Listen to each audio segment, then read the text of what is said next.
यह कहानी उस समय की है जब आज की तरह यातायात के साधन नहीं थे। लोग बैलगाड़ी से या जानवरों के माध्यम से अपना व्यापार किया करते थे। उस समय एक धन्ना सेठ था। उसके पास अच्छी खासी संपत्ति थी। वह गधों की सहायता से व्यापार किया करता था। कभी लकड़ी का व्यापार करता था, कभी और किसी चीज का। उसका जो गधा था वह बहुत ही आलसी था। वह सोचता था, अरे यह मालिक मेरी जान ले लेगा। सामान ढुला ढुला के मैं कितना भी मेहनत कर लूं, लेकिन यह खुश ही नहीं होता है। जब वह दोनों बाजार तक जाते थे तो एक नदी पड़ती थी जिसे उन्हें पार करके जाना होता था। वह बहुत गुस्सा होता था और बाजार में पहुंचने के बाद सेठ अपना माल बेचता था और फिर वापस आता था। लेकिन वह गधे का बहुत ध्यान रखता था।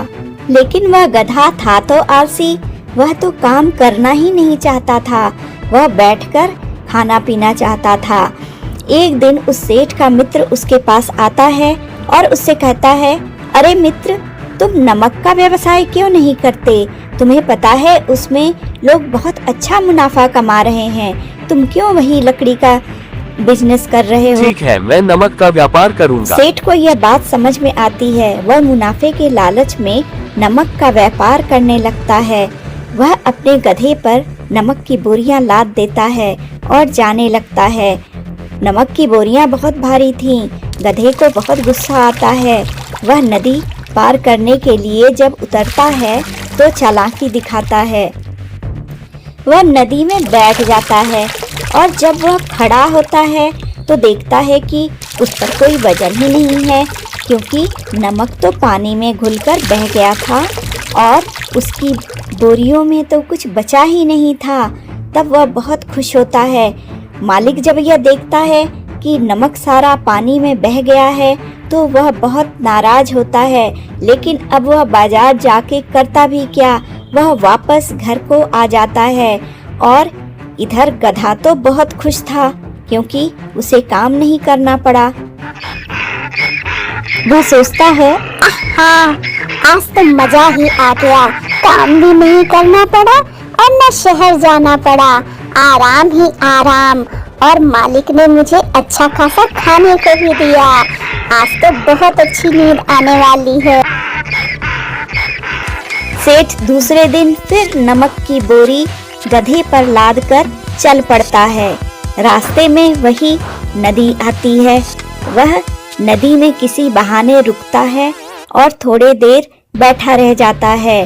फिर वही होता है, सारा नमक उस पानी में घुल जाता है और जब वह उठता है तो उसे किसी तरह का वजन महसूस नहीं होता और सेठ बाजार ना जाकर वापस घर को आ जाता है।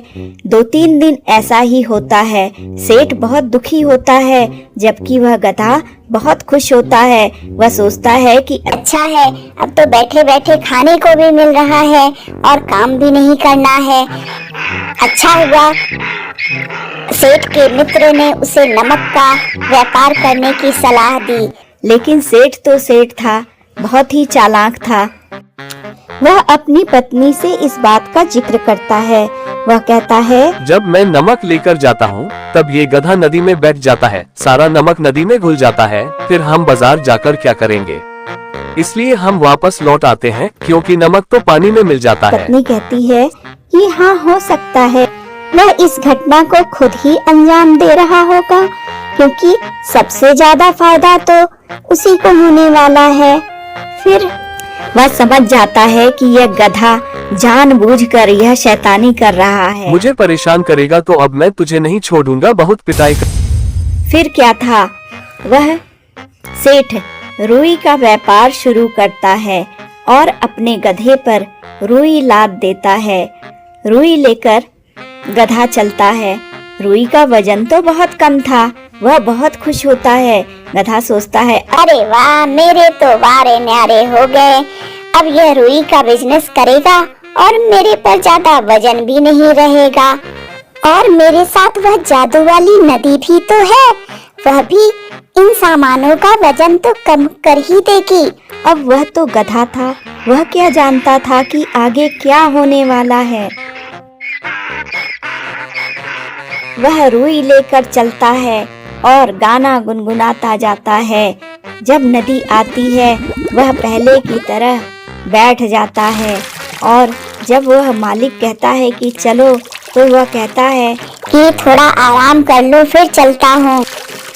अरे जादू वाली नदी, अपना चमत्कार तो दिखा, इसका वजन तो कम कर दे। इस उम्मीद में कि अब तो सारा रुई पानी में बह गया होगा। जब वह उठता है तो उसे पता चलता है कि उसके पीठ पर तो दुगना वजन है। वह सोचता है कि यह क्या हो गया। वह बाहर आकर मालिक से कहता है कि अरे मालिक, यह तो दुगना वजन हो गया। मालिक कहता है कि हाँ चलो बाजार तक चलते हैं, हमें इसके दुगने पैसे भी मिलेंगे और तुम थोड़ा मेहनत करके फुर्तीले भी हो जाओगे। सेठ मन ही मन बहुत खुश हो रहा था।